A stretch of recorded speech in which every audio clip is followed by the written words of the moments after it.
It's officially Legacy Bowl week, and Gerald Huggins joins the show to preview the HBCU Combine and potential stars of a Legacy Bowl practice. Oh, yeah, it's locked on HBCU. Play my music.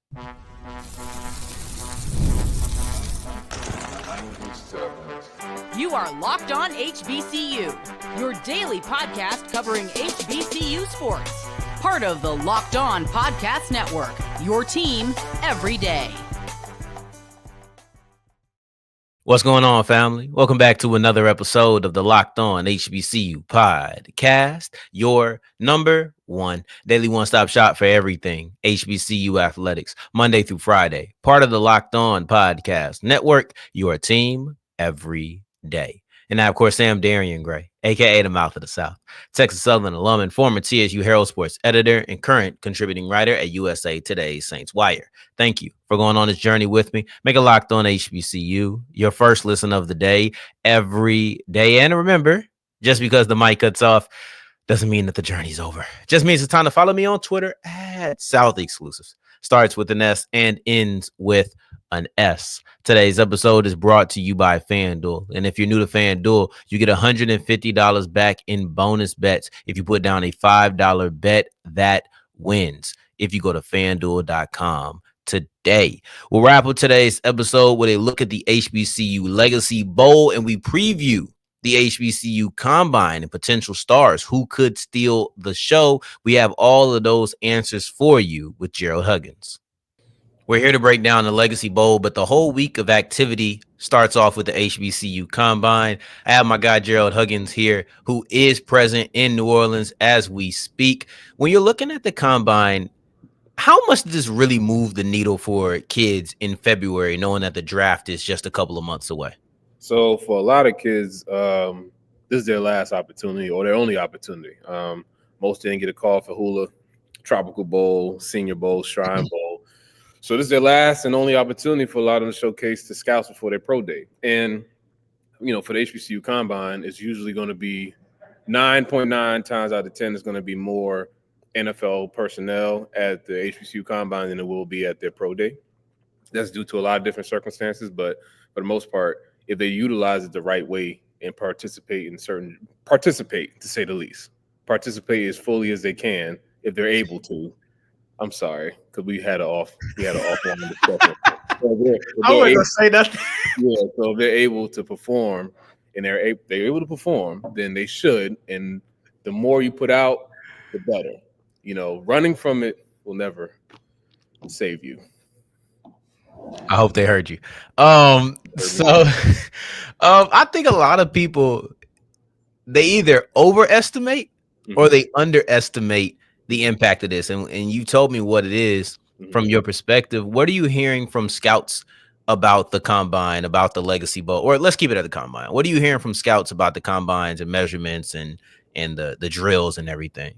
Man, it matters. I mean, for the most part, like, you're the sole focus. Like, you know, other bowl games, all right, yeah, you're the HBCU guy, but like, oh, okay, we have a kid from Alabama State, but all right, those 3D linemen from Alabama,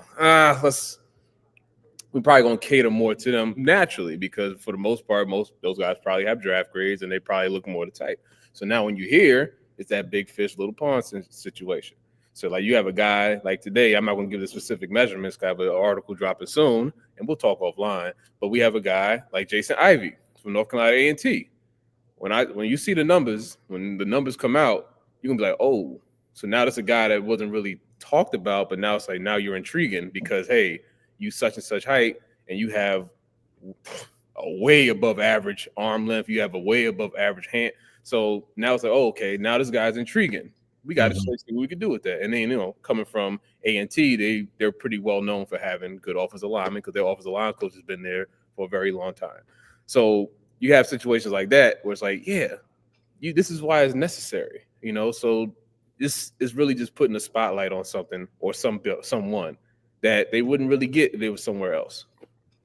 Yeah, no, I think that's a good point. And let me add to this. This isn't really a question, but I do think that at least coming out of high school, a lot of those players may not fit the prototypical build that makes people feel like we want to take a chance. And day threes are typically hey, we want to take a chance once you get later in that draft. So I think it is nice when you could stand out and say, I'm the guy with the elite length. I'm the guy with this, that, and the third. Mm-hmm. And you may not necessarily be surrounded by people who have those same measurements. So it can make you stick out more than the 5-star who already had the length and whatnot from a bigger school. Because the more I do this, the more I realize how much your first impression is important, how much you judge a book by its cover. Like we say, don't do that. And it's ideal that it doesn't happen, but it's not realistic. A book is going to be judged by its cover. You're going to be judged by, like, I'll use Carson Vincent, who came in at the Senior Bowl, I think with the second or either the first or second longest arms of all the offensive tackles. That kind of stuff matters. Like that kind of stuff matters. So it's not don't judge a book by its cover. We don't live in an ideal world, but that was me being on my soapbox. I'll get off now. When you're looking at drills, like let's put the scout glasses on, right? What kind of drills are you looking at in these combines that are the most translatable to what you see on the field? And I know there's a lot of drills for a lot of different positions, but just go with that. And I'm always going to say the 40 has some importance, but how often are you running 40 yards straight on a football field? Exactly, which is why I asked that question, because I know that's how it's viewed. So my thing is, yes, you need to see your top speed. You need to see the linear speed. However, 3-cone, 5-10-5, all change of direction drills are very important to me because that's football. Football is a lot of lateral movement. So I look at the lateral movement and I look at the positional drills. See how fluid you are if you're a DB. See how quick your feet are as a receiver. Or if you're defensive lineman, I want to see your bend. I want to see your hip flexibility. I want to see your core strength. Offensive lineman, I want to see how you're able to run your feet. Are you a leverage guy? Are you a knee bender? Or are you a waist bender? If you're a waist bender without pads on, that's a problem. You know what I mean? So you want to be able to see knee bend. You want to be able to see the leverage stuff. So those things are most important to me. Now, Grant, like I said, linear speed is very important. The fast guys are definitely harder to deal with than slower ones. But when it comes to being fast, you got to know how to utilize your speed. So, you got to be able to have that start and stop. You know what I mean? So some guys are really fast, but they can't run routes. Why? Because they don't know how to tempo themselves. They don't have any body control because they're just too fast. But you have those who are able to do both. So those are, I guess you want to consider those outliers, or the elite guys know how to utilize their speed the right way. So I would say like all the linear drills are like secondary to me, but I know people put them in a high regard. And, I know a lot of kids focus heavily on the 40-yard dash, and as they should, the 10-yard split. That shows your explosiveness, so that's good. Like 10-yard split for defensive linemen, offensive linemen, that's all I really care about for the bigger guys. You would love to see a nice 10 yards, 10-yard with the DBs and the wide receivers as well. But for the most part, man, all your change of direction stuff is big for me because most of football is you moving laterally than it is linearly to me.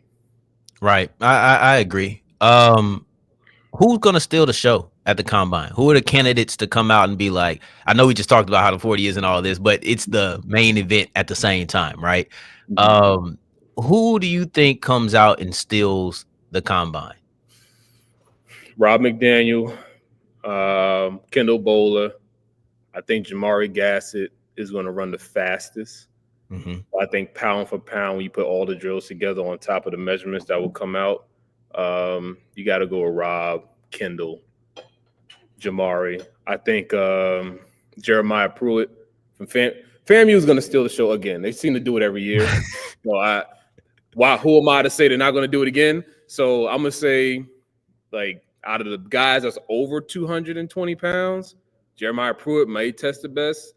Out of the DBs, Kendall Bowler, he's probably going to test the best. He's been on the freaks list, so that's already showcased it. And I think Jeremiah Pruitt was on the freaks list too. So that doesn't shock me. And I think Gassett is just really fast. I think Gassett is fast. So the FAMU guys going to take over. Rob McDaniel should be fine. I think a sleeper is Isaac Anderson from Virginia Union. He might be a sleeper to the whole world, but for the guys that played against him, coached against him, and I'm gonna give this away. Whatever.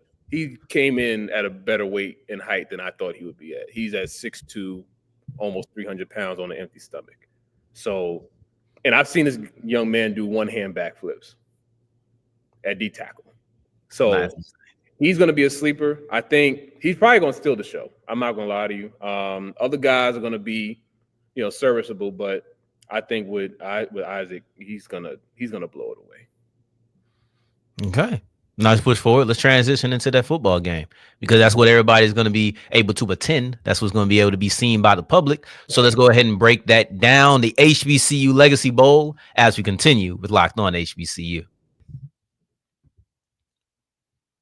Today's episode is brought to you by FanDuel, and football season is over, though it's not too early for you to start putting money down on next season. However, if you want to see immediate returns, it's time for the NBA. Fresh off of All-Star Weekend, it's time to get back into it with the action. Not to mention there's hockey to play. Baseball is on the horizon. Tennis. They have so many things. Maybe you want to get involved pregame. Maybe you forgot to put down your bets pregame, and now you're in the middle of the third quarter. You just got back home, and you're wishing that you put money down.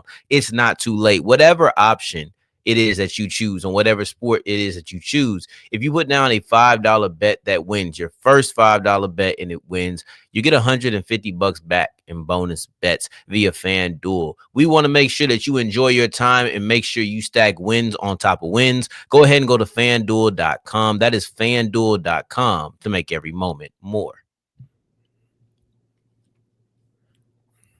As we continue rolling on today's episode of Locked On HBCU, I appreciate you for making this your first listen of the day. Every day for your second listen, make sure you're checking out Locked On Today for the biggest stories around the sports world with a heavy emphasis on basketball these days. I wonder if you're going to talk about that USA versus Canada 3 fights in the first 10 seconds. You get a chance to see that, G? I love hockey. So, yeah, I love it. I wish they could do it in football. We'll kind of weed out these tough guys with helmets on, but that's just me. Can't do that. It's not right. No. I was talking to my dad about it. This isn't on the docket, but I was talking to my dad about it, and I was like, "Yo, they can get away with that, right? We not getting away. The PR storm that will come down from black folks saying we just gonna take off the helmet and let's get active. Yeah, you can't fight in football. First of all, it's too many people, so you're gonna have what? Too many people that too. You're gonna have 180 people. Just no. So you wouldn't be able to control it. So it's not working. No. Anyway. Matter of fact, no, I was gonna take it out. Screw it. This is us. This is us. This is who we are. Let's talk about this HBCU Legacy Bowl, man. This isn't your regular game. This is an all-star game. So when you're approaching this, what is the difference, right? Because you're not playing with your teammates. You're playing with some of them, but it's mostly a collective of individuals. It's a collective of a team that you're coaching for the first time for a lot of these guys. What's the approach for an all-star game opposed to regular game action? I mean, in this game, you really just want to there's a lot of different, I don't know, reasons or agendas, but some kids, this is like their last opportunity to play football ever again. Mm-hmm. So some of them are looking at it like that. Some guys are like, okay, I've been told this, and that about my stock. This game is my last opportunity to be like, okay, this is what I'm really good at, and this is what you should bring me on your team for. And other kids are going to go extremely hard because they're fighting for their life. So you have like a lot of different aspects of the game. And for the coaches are trying to showcase their ability to run a practice in front of NFL scouts, NFL personnel, be able to put together an offense within a short or defense within a short amount of time. Now, we all know the defenses have, for the most part, have won in the Legacy Bowl for the past, 3-4 games. Yeah, so, for sure. Yeah, so it's like we know how it's going to go for the most part. The defensive line is easier for them to just kind of just click and just go. They're read and react guys for the most part, so they usually have fun with the receivers. If they can get the ball, they'll be able to read it. They'll be able to jump right into it because like the one-on-ones and all that stuff is catered to defensive linemen, and all the guys moving forward is catered to them. DBs offensive line, good luck. It's not as easy, but the game. I mean, I know it sounds cliche, but like just have some fun with it, man. Like, it's your last time. You come in, you're in New Orleans, you got nice set out, jerseys, helmets, gear, everybody showing you love. Just have fun with it. Don't overthink it. Don't do too much. Don't do too little either, because this is everything you do is being evaluated. So even if you come and you want to have some fun, you may have some fun and end up getting a call to go to camp because you did something in the game or throughout the practice that was interesting. So I just want everybody to take full advantage of the opportunity, because these opportunities don't come very often. There's a lot of guys that before 2021 that would have loved to have this opportunity. We would love to play in these kind of games. So just think about that. And for the most part, man, shout out to Doug and Shaq and them, man. They didn't have to do this. They really don't.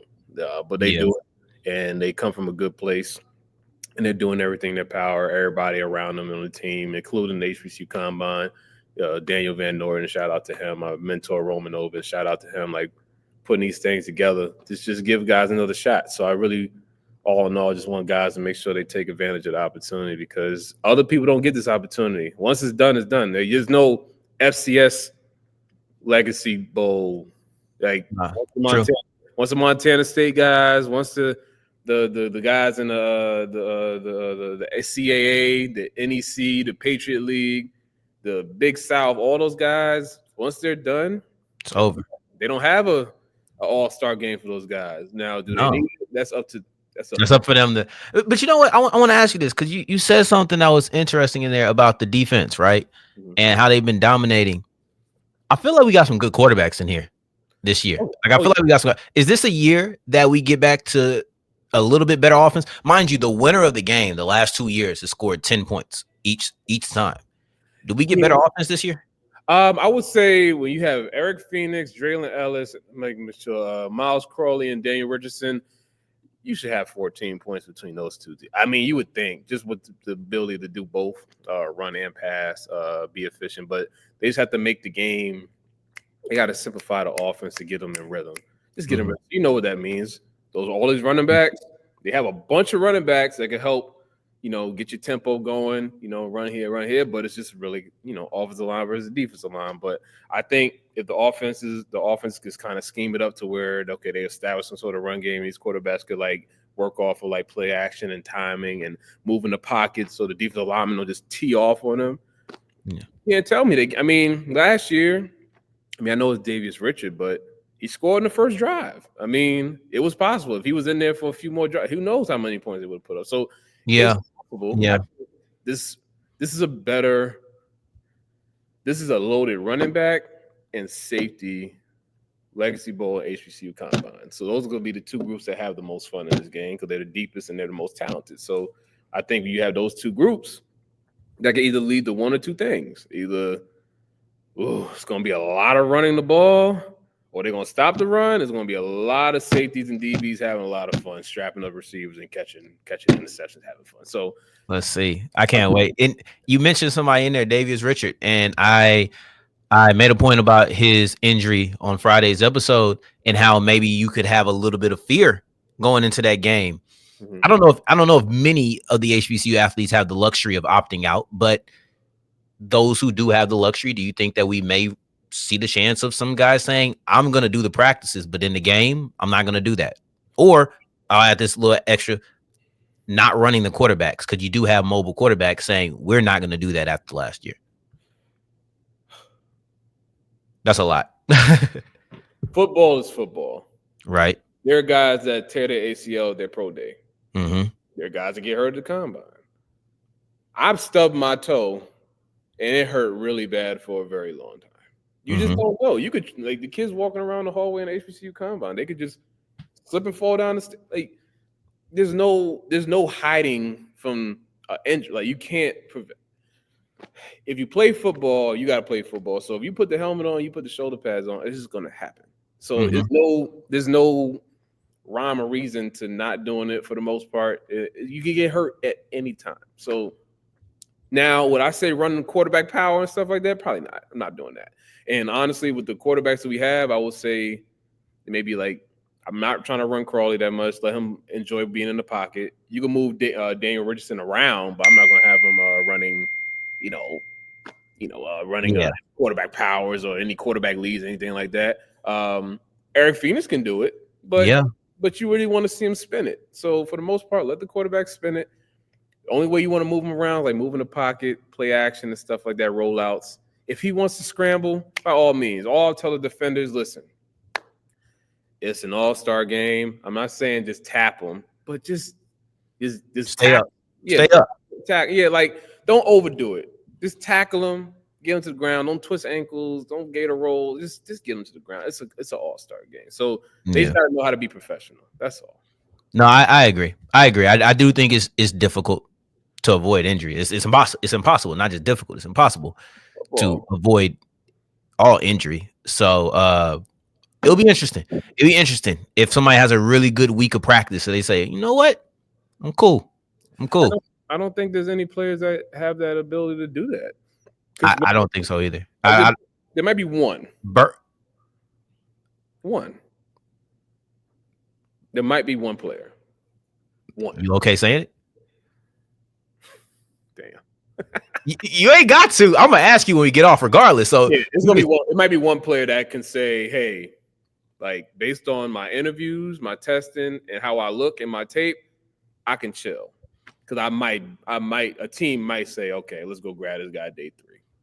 I'm gonna say this. You probably have an idea what I'm talking about. I'm gonna say this. The beautiful part about not being in your position and being in my position is that I can kind of say these things because I don't have as much inside information, right? So like, mine's a guess. Yours is a slight reveal. You know, I'm gonna say this. I think that Burgess is on the list of people. I would have to think, but I think that Burgess is on the list of people. But him not being invited to a Shrine Bowl made me a little bit more hesitant after that, and I'll keep it there. Okay. And yeah, just keep it. We'll talk. Let's wrap this thing up. And take a little bit of a deeper look at some of the other prospects, mainly Jada Byers. I want to check him out as we continue with Locked On HBCU.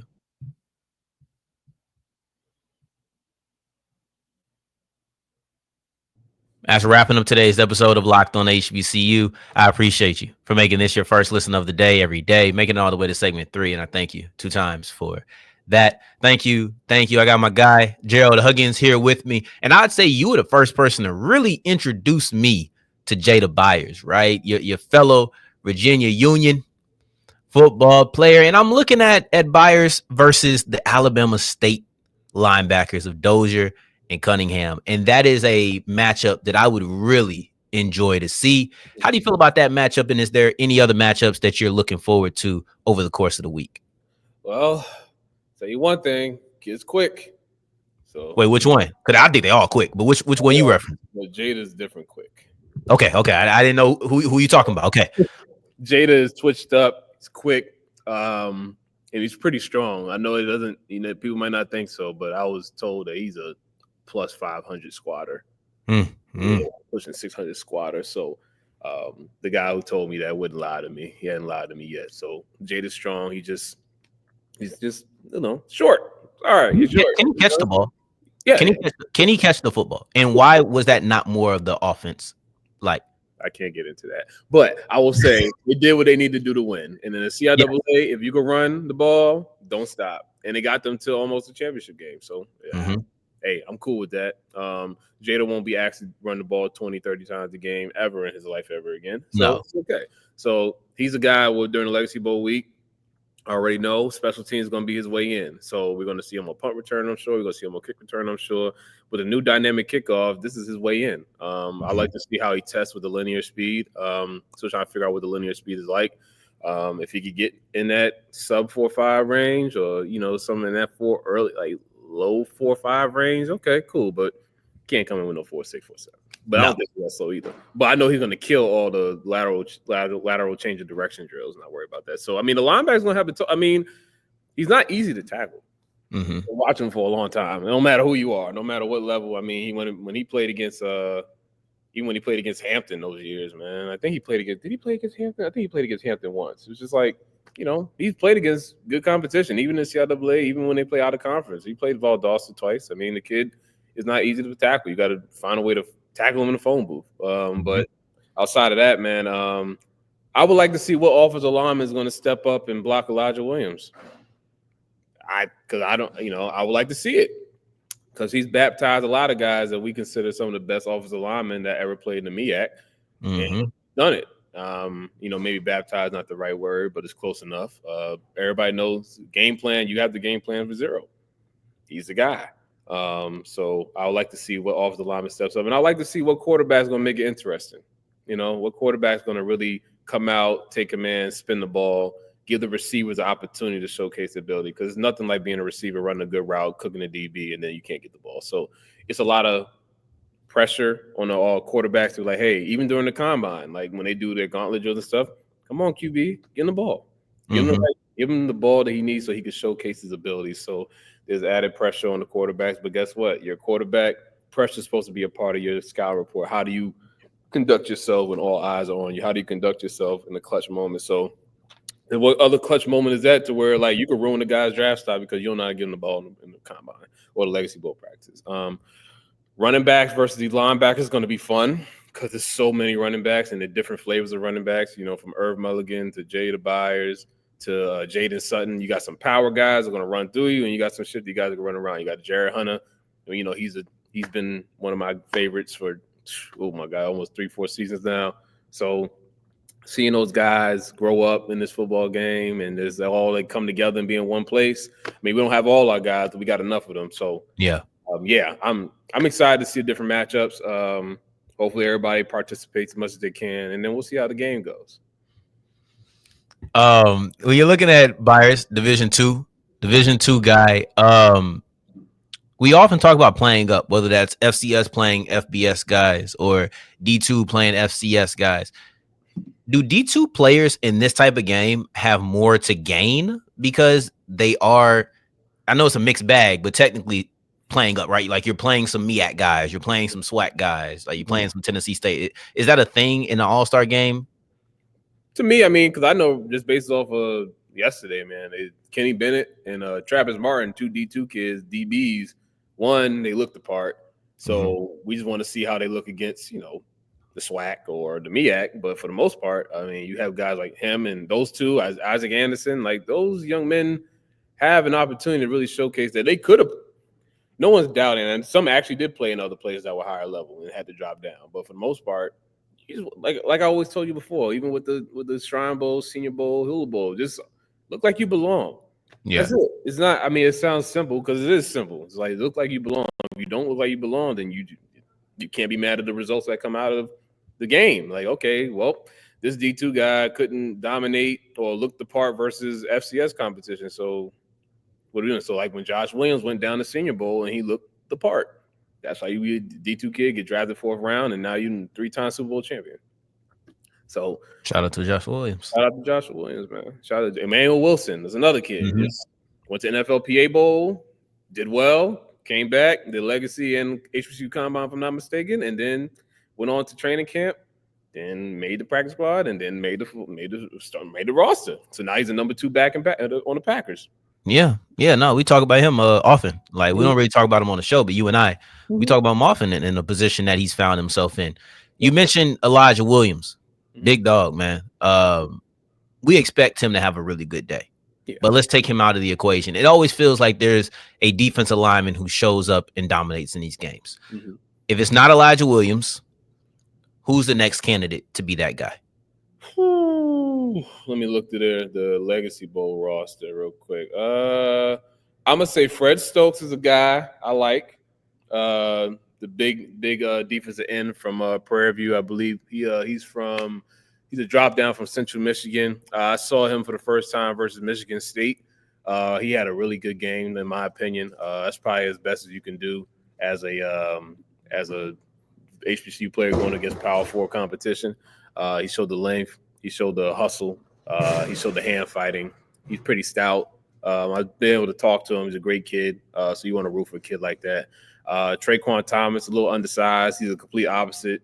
A little shorter, but he's a true edge rusher. Kind of similar to that Ronnie Thomas kind of build from a couple years ago. We already talked about Isaac Anderson. He said defensive lineman wise. Let me just let's go. Oh, well, not really. True Thompson, I mean, You saw him during the Celebration Bowl and during Jackson State's run. True Thompson's gonna probably have a Elijah Williams-esque or right there similar kind of week, just due to the leverage and the athleticism at that side. I think they got him at like 6 foot, about 270 plus pounds. So he can move laterally. He's strong. He's explosive. So Florida State dropped down. So guys like that, give him a shot. Quantez Mansfield, he's not going to get moved around too much because he's very powerful. Darren Cook is a true, plugger at the nose. So, look at guys like that. I'll give him a shot. And Nana Asante, he's just so intriguing because he's 6'6", 230 pounds. You just want to see what could it look like. So, those are some D linemen I would say have a shot to really kind of, not just make it the Elijah Williams show, but like, okay, it's Elijah Williams and there's these guys too. Yeah, no, I wanted to exclude Williams because sometimes the easy option is like it's right there. So let's take him off the table, But I appreciate you. We will break down the Legacy Bowl once it's over sometime in the upcoming weeks because the draft cycle is truly here. You got the Legacy Bowl, HBCU Combine. Next week, you'll have at the end of next week, you'll have the NFL Combine. We'll see what Carson Vincent can do there. So it's here. And before you know it, it's April, the end of April, and now draft day. Yeah. So it's in full force now, man. It's in full force. So I appreciate you coming on. Tomorrow, for everybody, we'll be talking about the HBCU Combine because we should have the numbers by then. So I'll be here talking about that and some other stuff related. So make sure you guys tune in tomorrow. We'll be here in the morning. In the meantime, in between time, until next time we hear each other, family, take care, stay blessed. Peace.